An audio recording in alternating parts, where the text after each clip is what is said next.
Panginoon, nakikita mo ang aming mga puso ngayon. Kaya kami nagkakaganito sapagkat pinagtaksilan kami. Nawalan kami ng kapatid.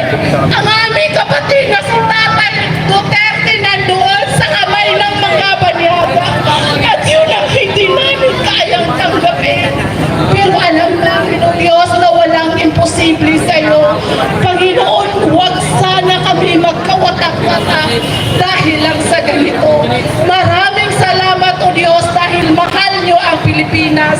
Hindi nyo po sinave ang Pilipinas for nothing. Maraming salamat, O Diyos. Bigyan nyo po kami ng puso na mapaghinahon. Bigyan nyo po kami ng puso na malakas tumindig para sa mga nagigipit sa aming kapwa Pilipino. Panginoon, dinadalangin din namin ang aming mga kapuso.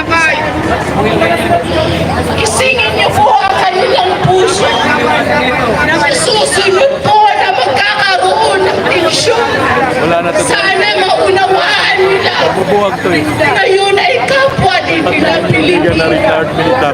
Yun din ay kapatid nila sa langit. Kaya Panginoon, walang imposible sa iyo. Hinahanap namin ang iyong presensya, O Diyos. Kahabagan niyo po kami. Ganon din ang aming dating Pangulong Duterte. Panginoon, palakasin niyo po siya ngayon kung saan man siya. Ibigay niyo po sa kanya ang karunungan, maging din ang pagpapahinahon, O Diyos. Nawa ikaw kanyang masumpungan sa ganitong panahon. Nawa ika'y lumapit sa kanya, O Diyos, at ilapit niya ang kanyang sarili sa iyo. Panginoon, kung ano man ang nangyari sa kanyang buhay, ayaw namin siyang hatulan sapagkat ikaw ang Diyos na mahabagin. Who we are to condemn that person, O Lord. We are nothing, O Lord. Kaya dinalapit namin sa iyo, O Diyos. Bigyan niyo po siya ng buhay na magkaroon pa ng saysay, Panginoon.